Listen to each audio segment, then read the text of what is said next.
ولا كردستان أو كمان. والله الحمد لله باشم سلامت بي زۆر کاکەمان من یەک پرسیارم هەبوو کەسش چاودێرم ئێتیمان بە کەیسی کەرکووک دەدەم بله دەتوانم پرسیارەکە لێ بکەم وەنیا یعنی وەختی فرم كرم ئەتو دەڵێ ئەم بەسەر بەرزانە دەمانوێت بگەڕێنەوە بۆ کەرکووک بەس دەمێ بزانم ینی مەبەست چییە لەو سەر بەرزانە ینی سەر بەرزانە بە خۆزانی لە ڕووی دیبلۆماسی و سیاسیان دەبی بە سەرکەوتنەکی زۆر گەورەوە بچینەوە وەنیا بله یعنیان دەبی بە هێرشی سەربازی هێزەکەی دەربکەی یعنی مەبەست چییە لەو سەر بەرزانە ئەم نامێ مەسەلەکە بتەڕەخنە بنەوە بۆ کەرکووک دوو ڕێمان لە پێشە یان مەرکەز حکومەی ئیتیحادی بەڵێ بەپێی دەستوری عێراق ئەو ناوچەیەکی کوردستانیە کێشە لەسەرە خۆمان حازرەکەین بۆ مادەی 140 ببێ کەرکووک ئاسایی بکرێتەوە سەرژمێری بکرێ ڕفراندۆم بکرێ ئیستیفتا و جەیش لە ناو شارەکە لاچێت دەربچێت حەشدی شعبی بڕوا و سەرخۆی هەڵبگرێت بۆ دەروی سنووری شارەکە بە برای خۆم بڵێم پۆلیسی ئیتیحادی لەوێ نەبێت شارەکە ڕادستی پۆلیسی محەلی بکرێت لە دەستگا ئەمنی محەلەکان لە ڕووی پاراستنی و مەدەنی لە ناو شار بێتن هەر شتێک هیچ بکرێت تەطبیقی کەرکووک بکرێت کەرکووک ئاسایی بکرێتەوە بۆ ئەوەی خۆ حازرکەن بۆ ڕفراندۆمێک بۆ کەرکووک ئەمە ڕێی قانونی و ئاسایی ئەگەر کردیان باشە ئەگەر نیان کرد ئەوجا ڕێگایەکی تر لە پێشمانە بەس نابێ واز لە کەرکووک نەدێنین نا لێکی خەمسار دەبین ئێمە وەکو هەندێک لایەن سەری شۆڕ کردووە چۆتە بەر ئەپارڕێتەوە لەم مەکسەبێکی بچووک وەرەگرێ لەوی تر و سەری شۆڕ کردووە تێکی هەڵدان هیچ پێ ناکرێتن بەو شکڵە ناچینەوە ئێمە بەس کاکەمان ئەوەنیە وەکو ڕۆژنامە نووسێکیش یعنی ئەو پرسیارە لێ دەکەم ئاساییە وەنیە یعنی ئێوە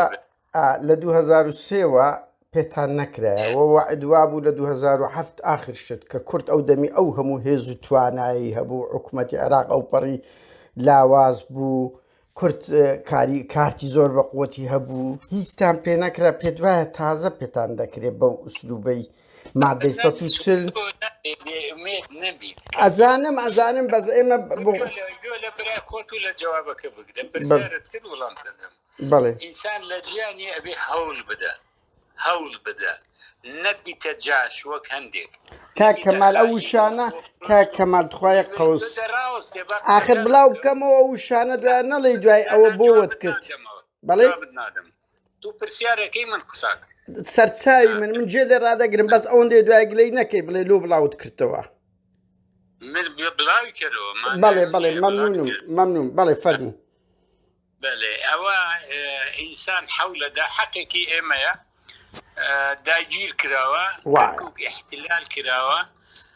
ئێستا پڕی سەربازە کە مەخالفی دەستوری عێراق مادەی نوێیە بەڵێ و پڕی حەشدی شەعبیە لە هەموو شوێنێکەوە بۆی هاتووە بە ئارەزوی خۆیان تەعەدا لە خەڵکەکەن هەموو شتێکەکەن و تعریبی کەرکووکەکەن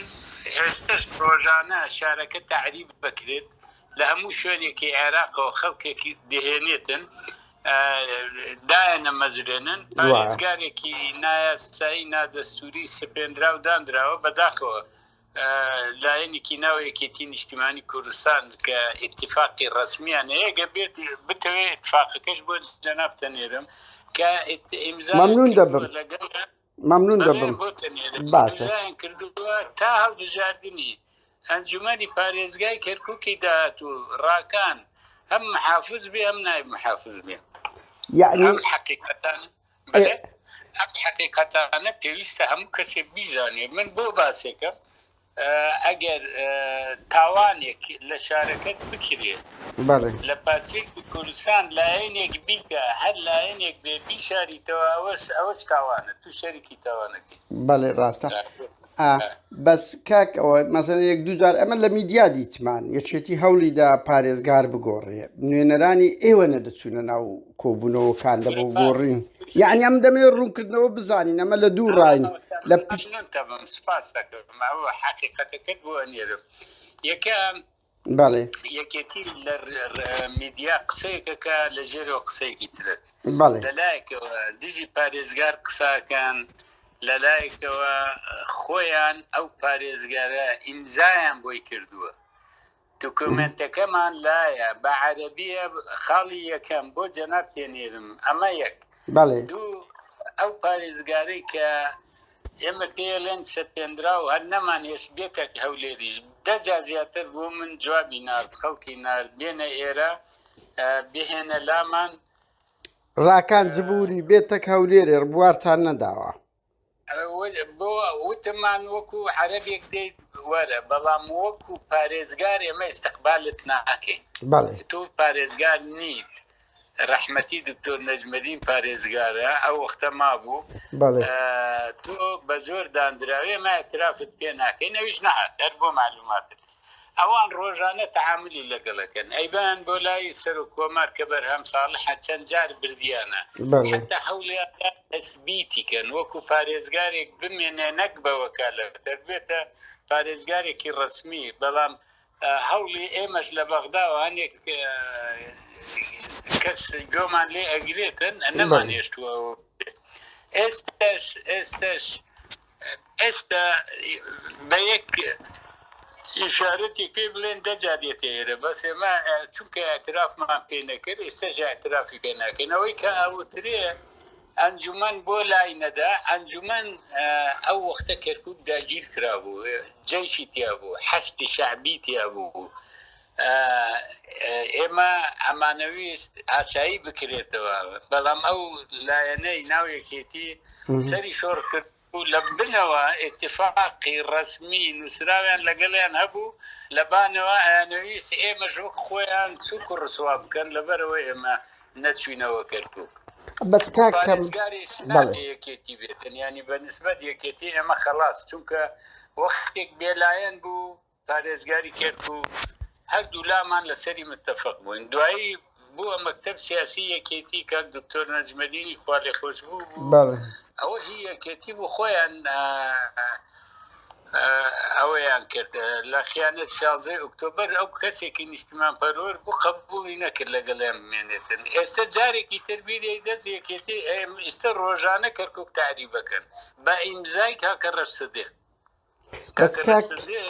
ئەندامێکی سەرکردایەتی ئەوانە ئەو ناوە عەرەبانەی کە لە حەویجە لە مەندەلی لە شوێنی تر دێن بە 1000 و 2000 ڕۆژانە بۆ کەرکووک لای ئێمە ناوەکانشیان هەیە ئەو بە ئیمزای خۆی تەفسیلاتیان بۆکەن لەگەڵ مەحافز من ڕاستە لە ئیعلام شتێکەڵێن بەڵام ڕاست ناکەن ینی حقیقەت نییە بەڵێ ئەبەس کاک کەمال یەک پرسیار ئێوە دەڵێن ئەمە ناچینەوە کەچ لە ئینتخابات هەمووتان چوونەوە و ڕکلامتان کرد یەکەم هەمومان نەچوین پارتی چۆ فەرقی چییە پارتی چۆوە ڕکلامی کرد انتخاباتی کرد وەنیا تو سێریکە ئێستا کاندیدمان هەیە لەوێنە ئێمە ئێستا ئیشەکەین بەرنامەمانە ڕاکان نابێت لەوێ بمێنێ ئەبێ پارێزگارێکی کوردی نیشتیمان پەروەر بە شەرتێک نە ڕاکان جبووری بێ نە کەسێکی یەکێتی نیشتیمانی بێتن پارتی دیموکراتی کوردستان مافی خۆیەتی ئەو کەسە دیاری بکاتن کەسێکی نیشتیمان پەروەری کورد بێ بۆ کەرکووک بۆ پارێزگاری کەرکووک چونکە یەکێتی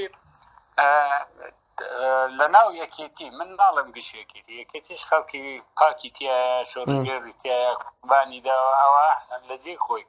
بەس دەست ڕۆیشتوەکانی ناو یەکێتی خیانەتیان لە کوردستان و کەرکووک و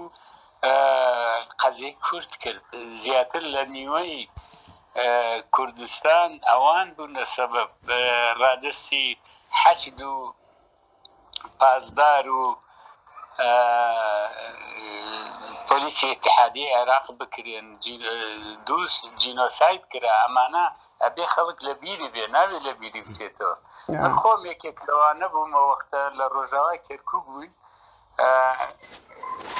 هەشت لیوای پێشمەرگەم لەلا بوو 6 یەکێتی بوو بۆ ئاگاداری جەنابەت بەڵێ دوانی بوو لە خیانەت 16 ئۆکتۆبەر بە ئەوامری قیادەی ئەوان هەر 6 لیواکە ڕۆیشتەوە جەپەکەیان تێکدا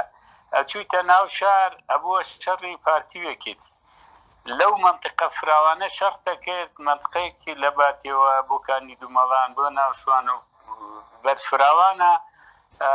تو ئەشکای تو شەڕەکەیت بۆ ئەوەی سەرکەوێت نەکشتی بۆ ناو پردێ و دووبست شەڕەکەی خەڵکی مەدەنی زۆرە کوژرا بۆ جینۆساید بۆیە منطقەیەکمان هەڵبژار کە توانیمان پشتیوان گەلەکەمان و بە پێشمەرگ قارەمانەکان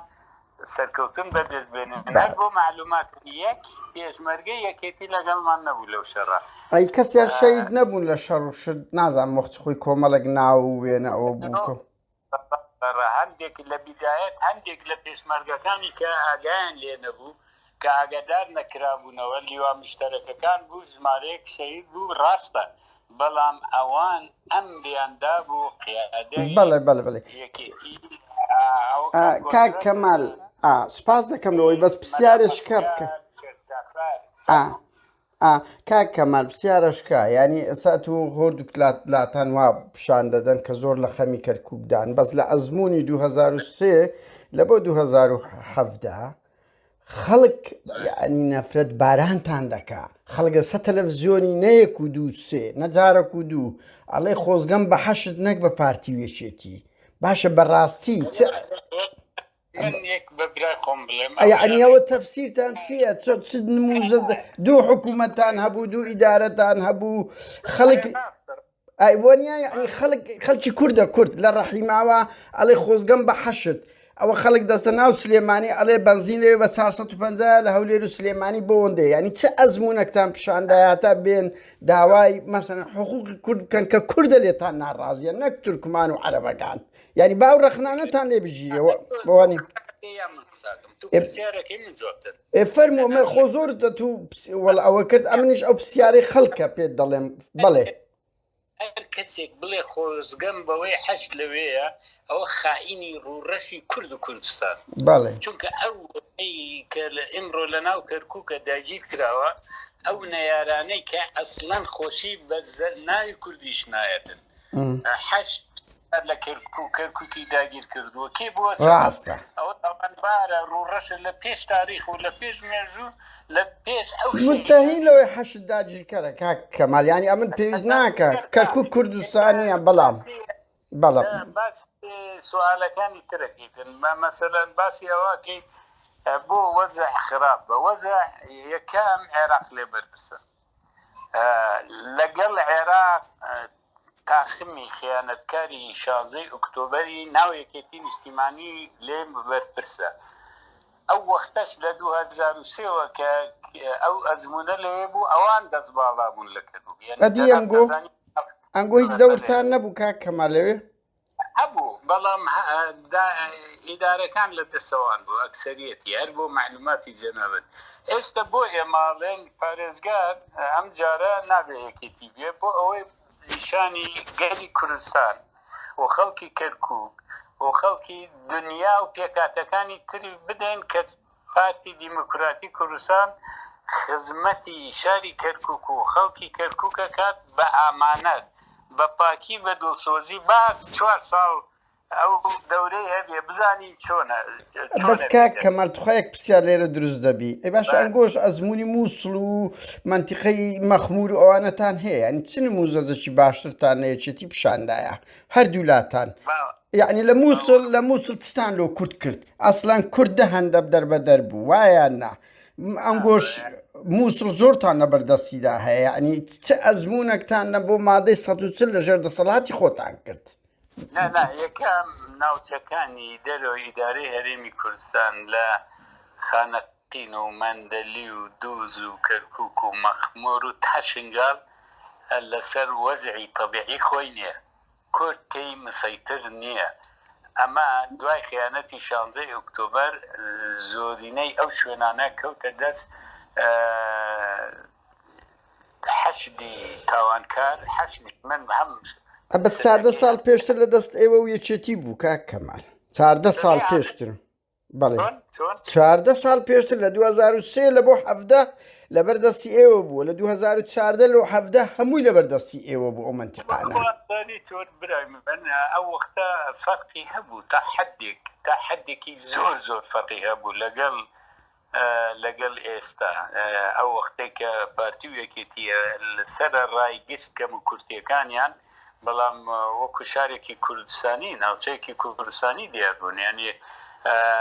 من ناڵێم کە ئەوە منتەهین لە ڕووی تاریخەکەی کاک کەمال یعنی بەڵێ ئەوەی ئاسایی بکرێتەوە جاران لێژنەیەکە بوو لێژنەی مادەی 140 میزانیای بۆ داهەندرا مادەیەکی دەستوریە سەر و کۆمار مەسئولە لەوەی کە حیمایی دەستور بکە ئیشی کرد تا مادەیەک تا ماوەیەک ئیشێکی باشی کرد بەڵام دوای خیانەتی 16 ئۆکتۆبەر و بە تایبەت لە 2018 بەدواوە لە دوای هەڵبژاردنەکە ئەو سەر و کۆماری بەس کاک کەمال گوێ بگرە براکەم ئەسڵان ئیهمالی مادەکە کرا ئەسڵان لە میزانێش بۆ دانەندرا و بەو ئیتیجاها ڕۆی کە ئەسڵان ئیتر واز لە کەرکووک بهێندرێ بەڵام من دنیا دەکەم وازمان لێ نەهێناوە وەقەتش لێ ناین حەزەکەم بزان بەس کاک کەمال تخوای قەوس مادەی دەستوری لە 2003 هەتا 2007 بڕیار بوو ئاخر شتەکان جێبەجێ بکرێ جگە لەوەی ئێوە و یەکێتی قمارتان کەس نەیکووە قمار لەسەر ناوچەیەکی داگیرکراو بکە بڵێ دەیدەمە ئستفتا دوای 4 ساڵی کاک مەسعود ئەم باشم لەبیرە ئەمە نامەوێت ینی بمستەڵەئی وەکو لەگەڵ تو قسە دەکەم هەڕەشەی کردوتی ئەگە 2007 جێبەجێ نەکرێ وا دەکەم دا ئەو هیچ شتان نەکرد دەبواە 2007 ئەوە بکرێ یعنی 2003 لە بۆ 2017 14 ساڵ بوو هیچتان نەکردووە ئێستاش ئەوەندەی شەڕی پۆستانە ناتان بینی شەڕی مادەی 140 بکەن ناتان بینی شەڕی دوو جارم پێ بڵێ لەسەر مادەی 140 بەڵێ حەفی سوالەکەی جواب بدرێتەوە فەرموو تاوانی خەڵکی تر مەخە سەر پارتی هەردووکتان لە بەغدا بوونە وەچیەک ئەوان سەر و کۆمار ئەنگۆ جێگروەسی من پێتەڵێم وا قسە نەکە هەردوو لانیە و تاوانکارەکان خیانەتکارانی ناویەکێتی نیشتیمانیە ئەوان لێ مەسئولن و ڕەفراندۆمیش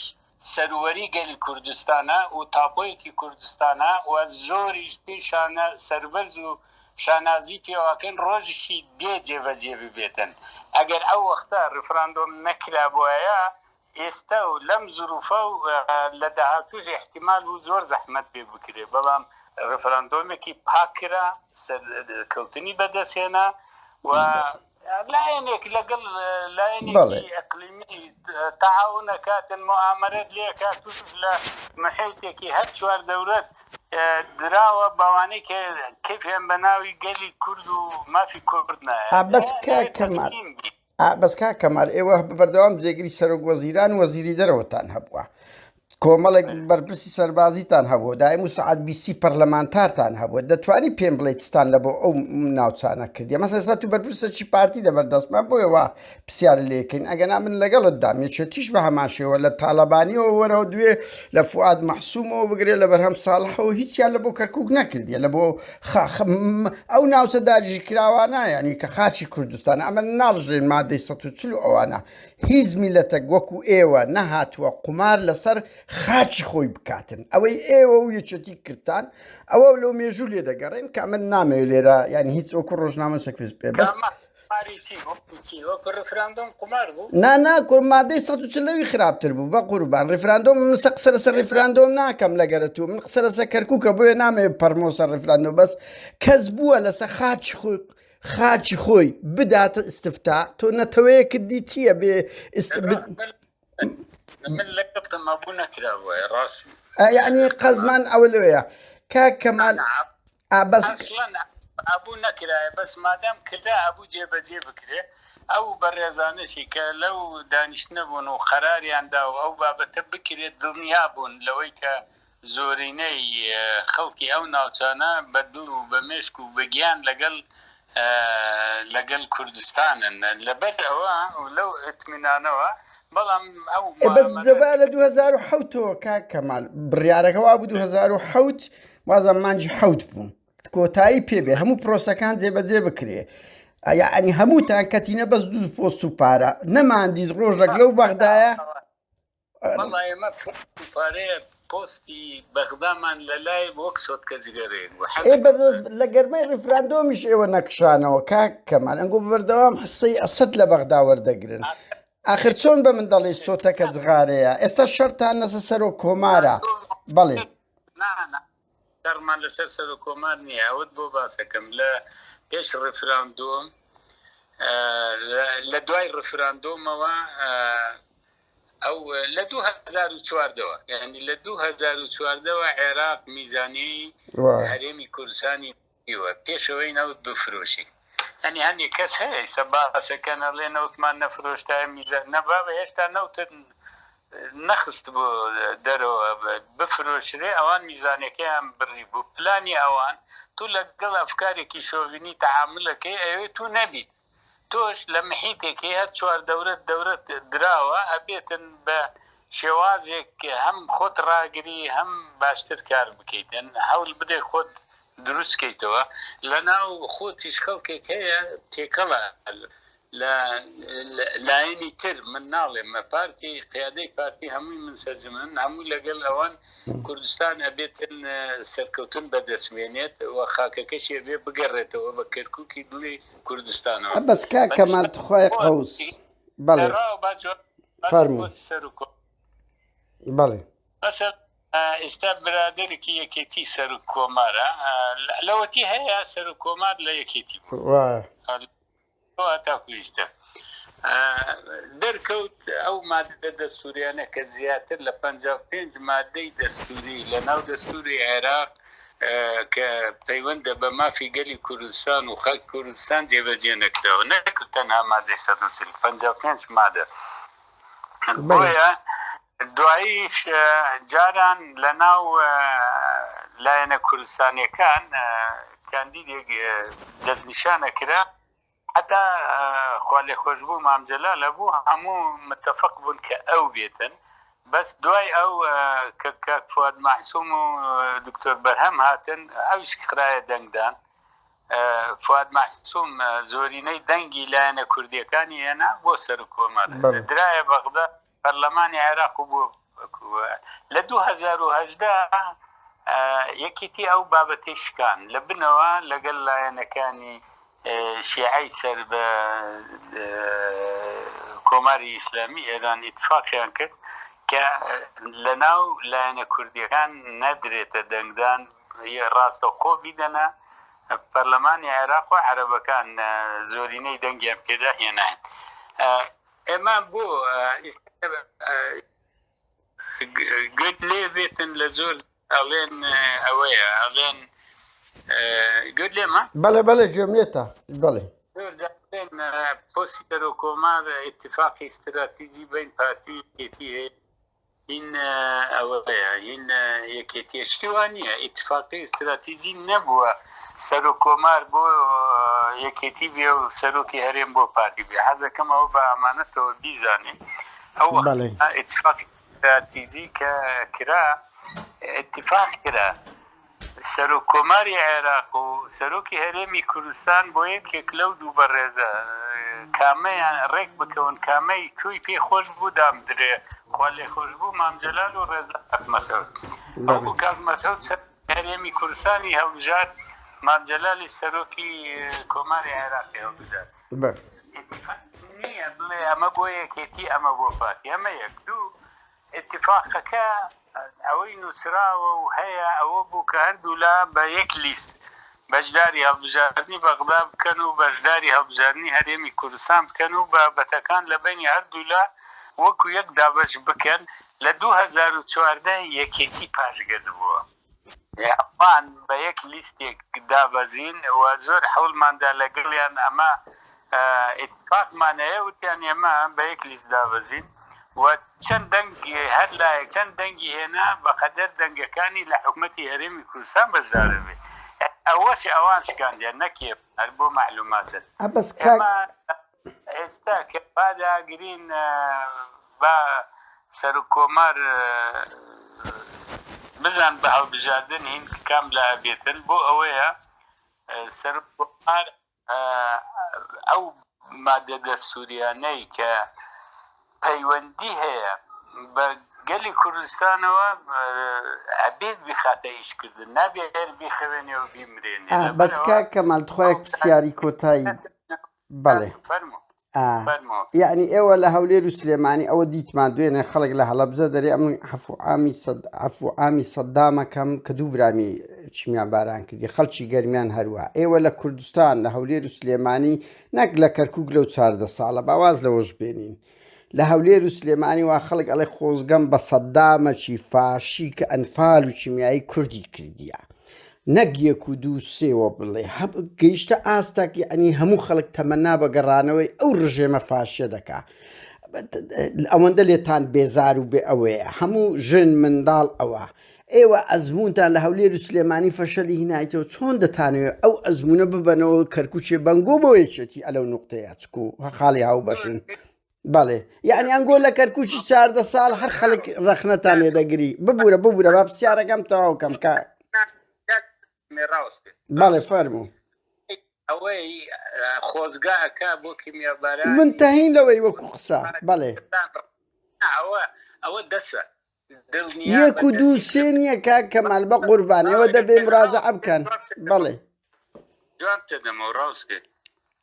ئەوە کەسێک ئیمڕۆ ئەو خواستە بکات کە ئیمڕۆ لە هەرێمی کوردستان ئازادی هەیە بە ئارەزوی خۆت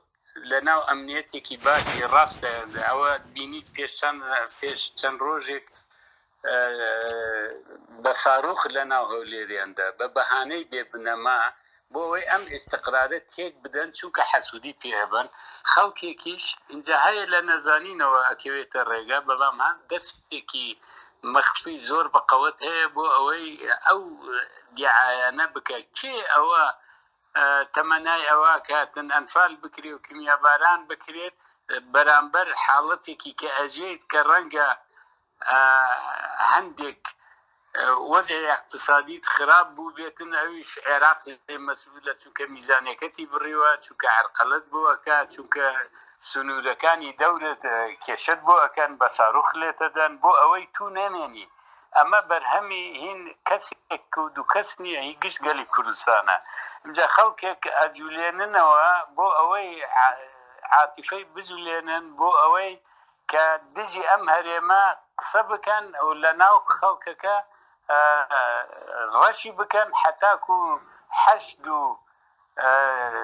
داگیرکەرەکان و پۆستە ڕەشەکانی جاران جارێکی تر بێنەوە سلێمانی و هەولێر و دووهۆک و گشت کوردستان بخەنە بن دەستیان دڵنیا بە ئەوە گشت گەلی کوردستان نییە ئەوە خەڵکێکە قسمێکی تەحریک کراون قسمێکشی بە دڵسافی و بە نەزانی کەوتونەتە گەڵەوانە بەس کەمالە تۆ جملانە دەرەی لە کاتێکدا مە جێمان لێبوو لە هەموو شوێنەکە عزت دووری لە هەولێر مردیە کە جێمان لێ دەبی دەیان بەعسی گەورە لە گەڕەکی وەزیرانە بەڵێ ئەم بە خۆم خینمەوە لە ماڵپەڕی بەعسیەکان بەڵێ پرسیارەکەی زۆر لە جوابەکەت بگرە وەختێک شەوترا سەدام لێرەیە کە دوایی لەکوێ لە ناو کونێک گرتیە ئەوانە دیحاەیە ئەوەی کە ساڕوخت لێدە لە پێش چاو دنیا ئەڵێ منم لێتەدەم ئەم دیعایانەشت بۆ کاتن بۆ ئەوەی لە دڵی خەڵکەکە ئەوەت بکاتن عزت دووری هەموو ئەزانن لە دەوڵەتێکی عەرەبی لە دەرەوەی عێراقیش بوو نەک لە ناو عێراق بوو ئەو قسانە چیە کاکە ناتوو ئینسانێکی مسەقەفی لە دەرەوەی دنیات بینیوە ڕۆژنامە بەس یەک و دوو نییە ینی لە هەموو کەمال من بەخۆم لە ماڵپەڕی بەعسیەکاندی خوێنمەوە ببوورە لە ماڵپەڕی بەعسیەکان خوێنمەوە عزت دووری بروسکەی لۆ مەسعود بارزانی لێ ناردبوو بە بۆنەی مردنی داچ بەخۆم خوێنمەوە ئاخر بووە لە پەیوەندی بەڵێ نانە بە ماڵپەڕی بەعسیەکان بوو من دڵنیام 100%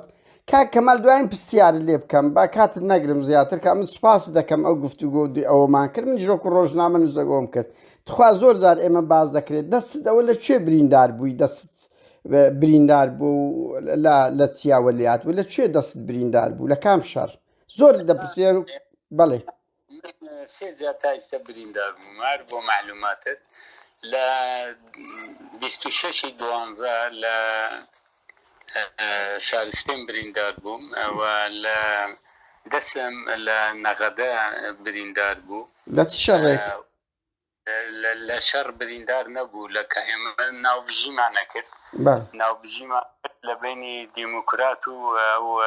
شەڕی نەغەدا کە توش بوو یعنی توش سەرپەرشتی کا کەمال توخایەک پرسیار ئەگەر بگرە زۆر بە ئەدەبیش قسە بکە ڕجا ئەو دەمبیجی کا کەمال جملەیەکی ئەوەم کرد بەڕێزت سەرپەرشتی هیچ شەڕێکت نەکردێ دژی دیموکرات من وەختەی ئێمە و دیموکرات ببێتە شەڕمان من لە عیلاج بووم لەو منطقەیە نەبووم بەڵام ئەو جارێک کە دەسم بریندار بوو من ئەندامێکی کۆمیتەی مرکزی حزبی دیموکراتی کوردستان کە دەوریان گرتە بوو منش پێشمەرگەم لەگەڵ بوو پازدار دەوری گرتبوو کە شەهیدی بکەن نەمانێشت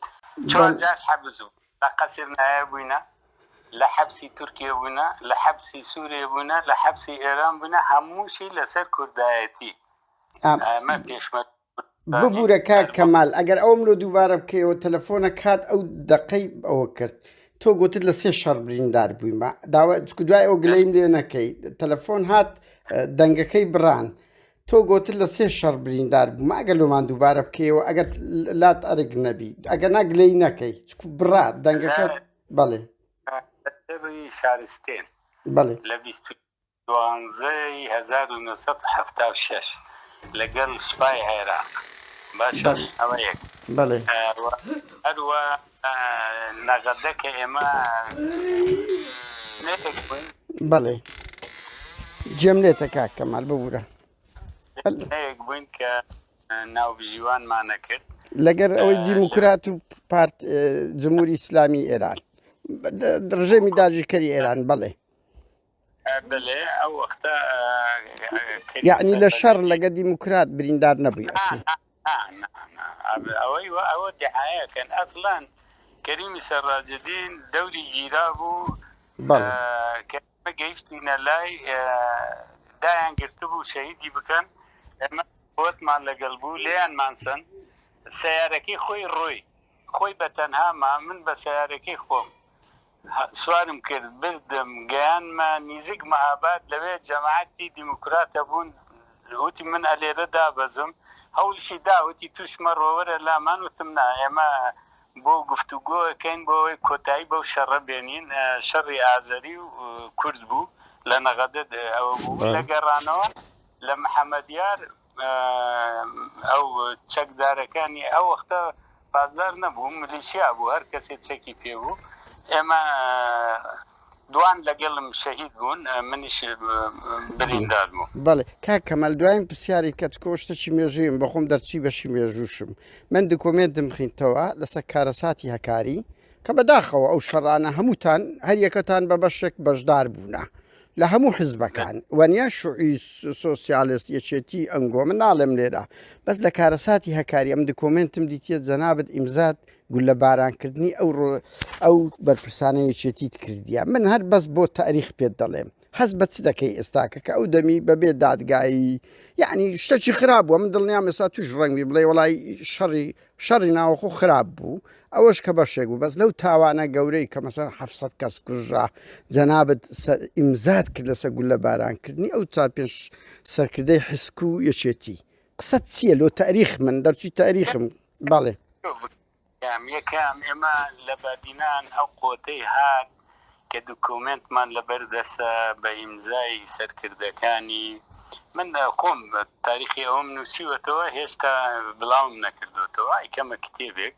بۆیە وردەکارەکانی زۆر بەناو پێت ناڵێم قیادەی ئەو لایەنەی کە هاتبوون بۆ ئەو منطقە ئەڵێت بۆ ئیبادە بۆ پاکردنەوەی ناوچەی بادینان لە پاشماوەکانی قیادەی موقت و ئەوترێت ئێمە لە سۆران 50 کەسمان لێیان کوشتووە 50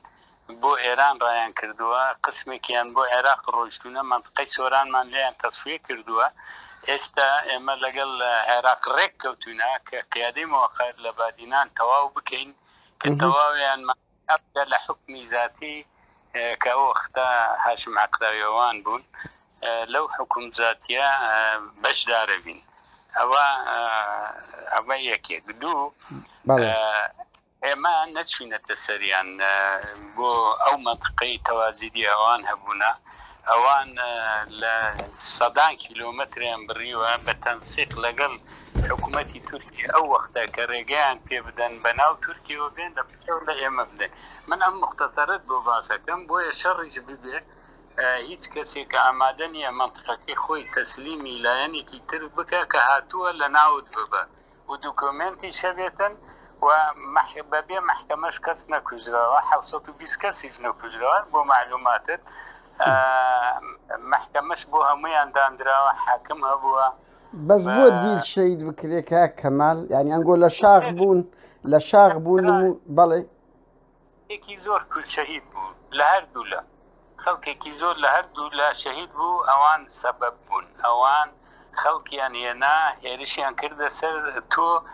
لە تووشێ کوژرا لەوانیش کوژرا. من بەوەی ئەوان شەڵم شەهید چونکە کوڕی هەژار و فەقیر و هەژارە ئەم تەفاسیلانە ئەیبینیت لە کتابێکی. باش، بەڵام کاکەمال ئەزانم من دڵنیام ینی دەبێ هەموو شت بگەڕێتەوە سیاقی سەردەمی خۆی، یعنی بەس ئەوە لە مێژوو دەنووسرێ بەس ئەم پرسیارەکەی من ئەوەیە،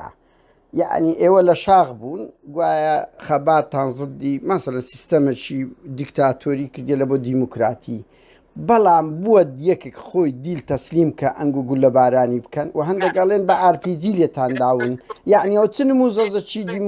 حزبیە ڕاستی قسە بکەن پێشەوەی شەڕ ببێ دوای ئێمە زانیمان 1000 کەس دوو کەمال هەر 11 قیادەی کە لەگەڵیان هاتبوو نووساندووە بۆیانم ناردووە داوام لێ وتومە ئەمە ئێوە هاتوونە بۆ گیان ئێمە. ئەگەر ئێمە لە بین بچین و تەواو بین ئێوە حەقی کورد وەرناگرن. ئەگەر ئێمە بزانین حەقی کورد بە تەواوبوونی ئێمە تەواوە بێ، ئێمە ئامادەین لەسەر شاخەکە ئاگر لە خۆمان بەردەین بۆی کوردستان ئازاد بێ. من دڵنیام ئێوەش تەواو بن، ئێمەش حەقی کورد وەرناگرین. ئێمە و ئێوە شەر یەک بکەین، دژمنەکانمان پێمان کەیف خۆشە بن. ئەتوو نامەد لۆ ناردبوون تخوا ببوورە دەنگەکەت چرا بۆیە ئەتوو نامەد لۆ 11 قیادەی یەکێتی ناردیە تەواوی بۆت باسکەم بۆ 11 قیادەیش لەگەڵ شەڕەکە بوون. بەدەستی خۆم نووسیمە، شاهیدیش هەیە، هەر نسخەشی بەسێنە بە هەر یەک مەتن بوو نامەکان بۆ هەر قیادیەک بە 3 نسخەمان ناردووە، چونکە ئەو وەختە مۆبایل نەبوو، تەلەفۆن نەبوو، جیهاتمان بەبەرید بیبن بۆ ئەوەی هەر کەسێک یەکی نەگەی دوانیەگا دوانی نەگەی یەکی هەرەگاتن. ئەوەشمان وتمان ئەگەر ئێمە شەڕیەک بکەین دژمن پێمان دڵخۆشە بێ کە سوکاری و کوردی دڵسۆز دڵ بریندارە بێ. ئەگەر وەرن زەرەر بووە لە پێشە بە زەرەر لە نیوەش بگەڕێتەوە هەر قازاجە، وەرن ئێمە و ئێوە ڕووی تفەنکانمان لە سینگی دژمن بکەین، ڕێک بکەوین بۆ داهاتوو ئەو جا دۆستەکانمان ڕووگەلی کوردستان خۆشحاڵە بن، دژمنەکان پێ بریندارە بن. جوابی نامەکە بە شێوەیە زۆر ناشرین هاتووە. کەس جوابی دایەوە کاک کەمال؟ کەس جوابی دایەوە؟ بەڵێ جوابیان دایەوە. ئیستا ئەو تەفاسیلیانە گشتی ئەبینی لەو کتابەی کە هیچ نوسخەت لەو نامەی مایە؟ هیچ نوسخەت لەو نامەیە مایە کە باسی دەکەی؟ بەڵێ باشە کاک کەمال، ئەم وەکو ڕۆژنامە نووسێک لێرە قسەم نەکردنێک وەکە سوپاست دەکەم کە بەوە دڵەوە جوابی هەموو پرسیارەکانت داوە، سوپاست دەکەم. مەمنون چاوت ماسێکە لە دڵسۆزیەوە کارەکەن، بەڵام باوەڕ بکە کە ئیبەرێ زۆر شت شێوێنراوە، زۆر شت ئێستاش چاواشەکاری ئەکرێ، ئێستاش لەگەڵ ئەو هەموو میدیای هەیە، سۆشیال میدیا هەیە، تەلەڤیزیۆن هەیە، هەر کەسێک دووسێ بەلای کەم تەلەفۆنێکی هەیە ئینجاش محاولە کرێ اینجا ئەو وەختە لەنا ئەو شاخانە من خۆم حاضر بووم بۆیە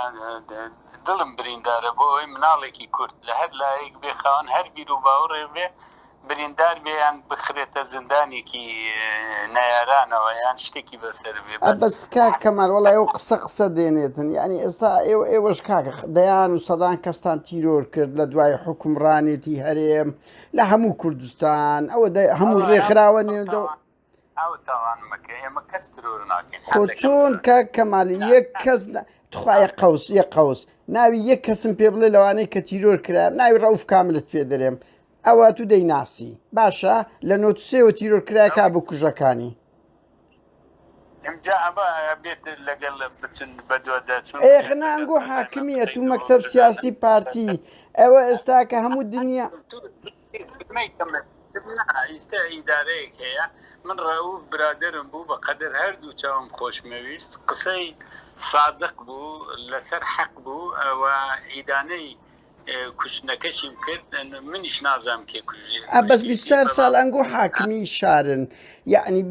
چەند ساڵە 93ەوە تا ئێستاکە دەکاوە بۆ 30 ساڵ بەنمونە دەرم هە لەو ماوان ئەو هەموو زیندانیانەی بادینان بەڵێ ئێمە کوشتمانە ئەگەر من قاتیلەکەشم بزانی بۆیە ڕەنگە ئینتقاممان لێ بسەند بۆیە بمانگرتە بماندایە دادگا بەس ئەنگۆ حاکمن لە دهۆک و هەولێرێ ماس بەنمونە یعنی ئەنگۆلۆ یەکێک فرانسۆ حەریری تیرۆر کرد بە چەند ئەوەی گرتان باشە بۆی هەموو خەڵکەتان پێ ناگیرێ بۆی سەردەست ناگیرێ بۆی کاوە گەرمیانی لە ژێر دەسەڵاتی یەکێتی ناگیرێ بەنمونە بۆ یەکێک ئێستان بێم یەک شەق لە پارتێکی بدەم بە 2 سعاتی دەمانگرن بەس بۆی ئەو خەڵکە ناگیرێ ینی هەست پێ ناکەی ئەزمون بەڵێ قسەی ئەوها مەکە ئەوە فوو مەکە ناو زۆر ناکەوەوان نیە بەو شێوەیە نییە خەڵک لێرە محکەمە هەیە دادگایە هەنێک شت کەشفە بێ هەنێک شت نەبووە لە مستەقبل کەشفە بێت بەڵام بڵێ پارتی خۆی ئەڕۆ خەڵک ترۆرەکە پارتی کەس ترۆر ناکاتن بیگرێ ئەتوانێ بیگرێ حەبسی بکە بیداتە دادگا دیفاع لە حەقی خۆی بکە بەڵام بەو شێوەیە نییە هەنێک شتە وترێ بەوان نیە ئەتوانی پێم بڵێ کا کەمال وەک مەکتەب سیاسێک چ خەڵکێکی سربەخۆ و ئازادی خواست تیرۆر کرابی پارتی بکوژەکەی دیتەوە من ئەتوانم 50 ناوت بۆ بژمێرم لە بن دەسەڵاتی لە دهۆک و هەولێرە تیرۆر کرایە ناوی یەک بکوژمان پێ پیشان بدرێتن یعنی خەڵک نوێنەری پارتی مەکتەب سیاسی پارتی وەنیا آخر مەکتەب سیاسی هایشی خۆیە ینی خۆ ناچی تو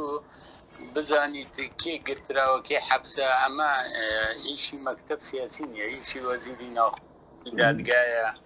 ئیشی ئەسیزە ئەمنیەکانە لەوانە بێ ئەو شتانە بپرسی بە هەر حاڵکە کەمال بەرز ئەیڵێن ئێمە لەگەڵ هەموو دژی هەموو شتێکی نایاساین هەموو کارێکی نادیموکراتی وە ئەبینیتن یعنی دەوریان لێت داوە چی لە بەغدا چی لە دووەلی ئەقلیمی چی لە کاتی ڕێفراندۆم چۆن ئەوانەی کێفیان بە کورد و بە سەعادەتی کورد نایەت هەڵساند کی ئەوانەی لە زەمان سەدام کیمیابارانیان کردکەی ئەوەی ئیستا 13 مانگ بە ساروخ لە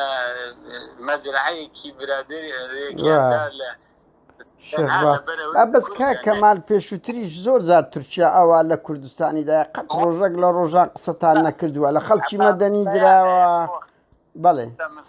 پەرلەمان بووم ئەتوانیتن لە ئەرشیفی پەرلەمان لەسەر پەیجەکەیان دەرکەیت بە چ شکلێک کە تورکیا هات بۆ ناو کوردستان چۆن بەیانمان دژی دەرکرد ئەوە یەک کە جێشەکە هات چۆن کە مەسعود چووە ئامێدی و ئێعلانی کردوتی بەسەر جەنازەی ئێمە یاڕەتە بن ئەوە جارێک بوو وایە بە زۆر زاریتکە شاری کاریتان کردیە زۆر زاریشکەش خۆ بە مەدفع لە گوندەکانیدا لە چەکوان لە ڕۆژی یادی ئازادی شۆڕشی ئێران من خۆم لەوێ بووم گشت شێرانیەکانی وتارەکە دەرکە گوێی لێ بگرە بزانێت چیمان وتووە ئەوانە هەمووی دیار نییە بەڵام یەکێک لەم لە ولا دیعاەکەکە ئەوانە دیارن باشە زێدەی سپاس کە کەمال بە هەموو حاڵەتێک منەوەکو ڕۆژنامەنووسە قسەم کردە سپاس توش دەکەم کە هەموو پرسیارێکمان لێ کرد وەڵامت داوە سپاس بۆ وەڵامەکە سەرچە